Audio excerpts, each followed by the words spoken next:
Bismillahirrahmanirrahim. Assalamualaikum warahmatullahi wabarakatuh. Dengan saya Edi Mulyadi. Saudara sekalian, hari-hari ini, 2 hari inilah kalau nggak salah ya, kita disuguhi tontonan wawancara Wakil Presiden mantan ya, Yusuf Kala dengan Karni Ilyas. Anda bisa buka YouTube-nya, kalau nggak salah Karni Ilyas Club atau apalah namanya itu. Panjang, wawancaranya panjang, tapi kira-kira di awal-awal dia bicara tentang Rizal Ramli, ada kira-kira 18 menit lah kalau nggak salah itu ya. Dia mengatakan Rizal Ramli itu tidak bisa bekerja, dia tidak paham soal ekonomi, keuangan gitu kan ya.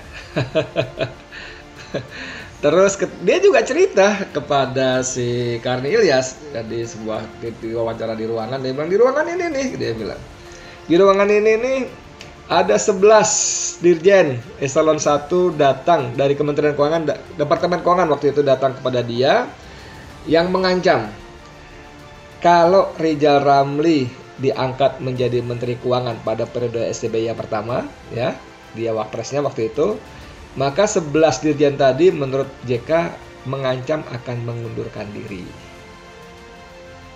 Seru ya. Terus JK tanya, kenapa kalian mau mundur? Lalu menurut JK, para dirjen tadi mengatakan, pertama, Rizal Ramli nggak ngerti keuangan, nggak ngerti persoalan. Yang kedua, yang paling parah lagi, Rizal Ramli marah-marah terus. Dan kalau marah, mulutnya keluar kebun binatang. Dia juga mengatakan Rizal Ramli itu orang nggak bisa kerja, kata JK. Buktinya dia jadi pejabat nggak pernah lama, nggak pernah 2 tahun gitu, malah nggak pernah setahun, cuma ganti sebentar karena nggak bisa kerja, nggak bisa mimpin orang katanya gitu. Nah soal yang pertama ini kita boleh debat panjang lebar, boleh beda pendapat ya. Oh nggak bisa kerja, nggak ngerti persoalan, oke aja itu versi Anda Pak JK. Tapi kalau kita lihat track record ketika dia menjadi Kepala Bulog, ya kan, ketika dia bagaimana dia menjadi Menteri Keuangan, Menteri Perekonomian, bagaimana membalik ekonomi yang waktu itu minus 3,5% menjadi 7% dalam tempo kurang dari 2 tahun, menjadi 4% maksud saya, baru tumbuh 7,5%, itu track record, ada catatannya, ada datanya. Dan kalau memang Rizal Ramli tidak pernah lama menjadi menteri karena memang dicopot. Kenapa? Karena dia sering menyuarakan hal-hal yang berbeda dengan keinginan penguasa pada umumnya yang waktu itu, dan sampai hari ini sebetulnya ekonomi yang dikembangkan adalah ekonomi neolib. Sementara Rizal Ramli gigih ngomong soal ekonomi kerakyatan, ekonomi konstitusi dan sebagainya. Dicopot. Jadi bukan dicopot karena kasus korupsi, penyimpangan segala macam. Mohon maaf ya. Dulu waktu Anda dicopot Gus Dur sebagai Kepala Bulog kan ada masalah. Kita nggak perlu buka-bukaan dong. Gitu ya. Jadi itu pertama. Yang kedua tentang dia marah-marah keluar kalimat-kalimat kebun binatang. Nah ini saya gini nih. Pertama saya meragukan ada peristiwa 11 dirjen, 11 eselon 1 ketemu JK dan mengancam akan mundur. Bos, jadi eselon 1 dirjen apalagi ke Menteri Keuangan itu dahsyat sekali. Karena dirjen itu memang jabatan karir yang prestisius, mentok sebelum Menteri Keuangan yang menteri yang jabatan politis. Dirjen itu top. Dan sebagai dirjen memang gaji nggak banyak, paling 5-6 juta lah, mungkin nggak sampai. Tambah tunjangan itu ya paling total 20-30 juta lah waktu itu ya. Tapi ketika dia menjadi dirjen eselon 1, maka dia akan diangkat jadi komisaris BUMN ini, BUMN itu. Wah, itu gaji setiap posisinya bisa puluhan atau 100 juta lebih. Itu prestisius. Dan di luar itu yang paling penting lagi, sebagai dirjen, dia memiliki kekuasaan kewenangan yang sangat besar. Sangat besar. Dan itu artinya ada peluang dan kesempatan yang sangat besar. Dan khususnya godaannya pun sangat besar. Waduh. Dirjen di Kementerian Keuangan berurusan dengan perbankan, lembaga keuangan, waduh itu mengerikan sekali. Jadi sekali lagi saya tidak tahu persis itu terjadi atau tidak. 11 dirjen ketemu dengan JK, saya tidak tahu itu terjadi atau tidak. Itu hanya Allah dan JK mungkin yang tahu ya. Kalaupun ada atau tidaknya, tapi saya meragukan itu terjadi, meragukan. JK menyebut salah satunya Darmin Nasution, tapi dia tidak menyebut 10 atau 11 nama dirjen yang lain. Karena ini menyangkut fitnah nama baik, saya kira perlu diklarifikasi. Perlu klarifikasi. Panggil Darmin, Yusuf Kala harus menyebut siapa nama 10 atau 11 dirjen yang lainnya. Tanya. Karena ini kalau bohong ini fitnah. Yang difitnah bukan cuma Rizal Ramli, bos. Pak JK, yang Anda fitnah bukan cuma Rizal, tapi juga Darmin Nasution dan dirjen-dirjen lain yang Anda catut namanya, jabatannya, untuk menguatkan, sorry ya, kebohongan Anda. Hati-hati. Oke, itu yang pertama. Yang kedua tentang Rizal Ramli suka marah-marah mengeluarkan kalimat-kalimat kebun binatang. Ini saya hakul yakin dusta. Bohong, ini fitnah. Kenapa? 91 saya menjadi wartawan, waktu itu liputannya soal perdagangan, saya ngepost di departemen perdagangan di jalan dekat-dekat Gambir, dekat-dekat Patung Tani itu. 96 saya pindah ke media lain dan saya mendapat tugas di masalah-masalah keuangan dan perbankan. Saya ngepost di Lapangan Banteng, Kementerian Keuangan, dan di BII, Talent Tamrin. Nah, pada periode itulah saya mulai mengenal Rizal Ramli sebagai narasumber saya. Saya beberapa kali sering wawancara, saya tahu pikiran-pikirannya, ide-idenya, gagasan-gagasannya tentang bagaimana ekonomi yang sebaiknya diterapkan di Indonesia, bukan ekonomi neolib.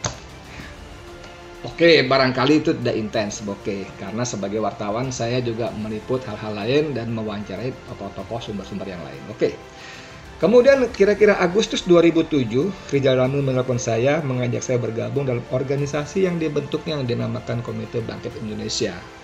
Komite Bangkit Indonesia ini sebuah organisasi nirlaba, bukan ormas, tapi dia keliling ke banyak daerah memberikan pencerahan kepada rakyat, kepada aktivis, kepada intelektual, kepada mahasiswa, bahwa Indonesia selama ini salah dalam pengelolaan ekonomi.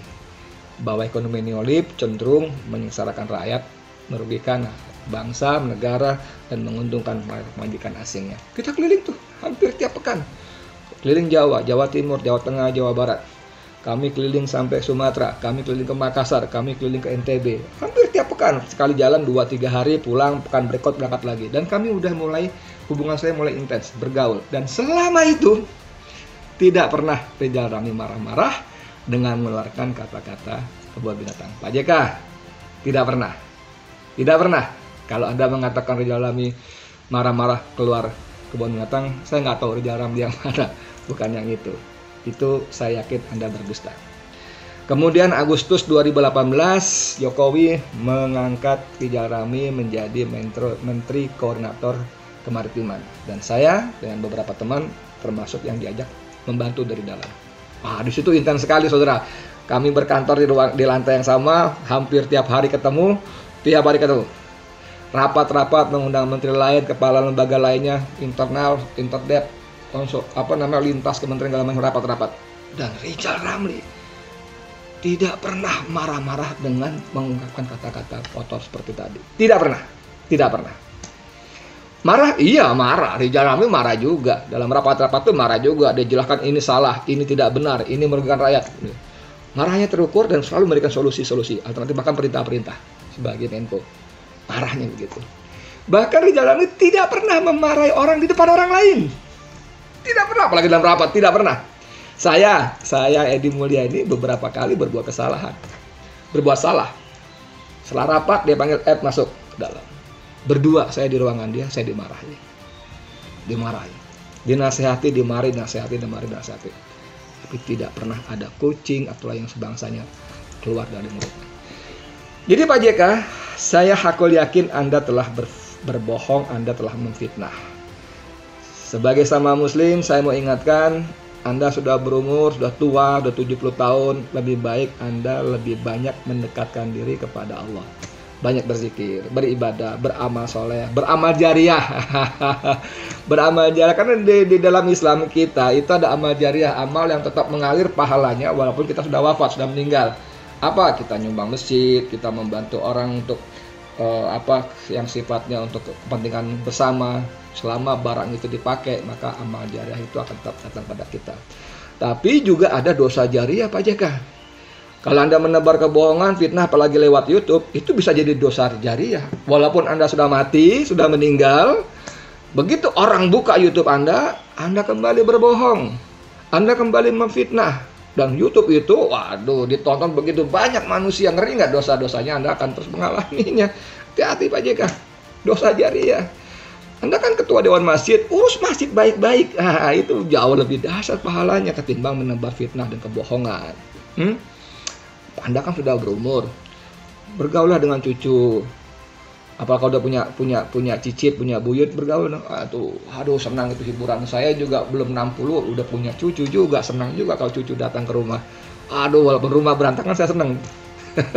Saya yakin Anda juga begitu. Kalau cucu Anda udah gede-gede, nggak bisa buat bercanda-bercanda lagi ya, mungkin udah punya cicit, nggak buyut. Ya, jangan menebar fitnah Pak JK. Bahaya. Saya ya apalagi menuduh jalan nggak bisa kerja segala macam, nggak pernah lama karena dipecat. Iya, dipecat karena berbeda dengan keinginan atasannya, dengan keinginan para koleganya, ya kan? Saya tahu lah bagaimana kelakuan Anda sebagai wapres. Saya kan wartawan. Saya bergaul dengan banyak direksi BUMN, termasuk direksi PLN. Bergaul tuh, kadang ngobrol dari hati ke hati, tidak untuk konsumsi pers. Dijelaskan bagaimana JK dan keluarganya di bisnis listrik seperti apa kelakuannya. Saya tahu. Begitu juga di bidang-bidang lain.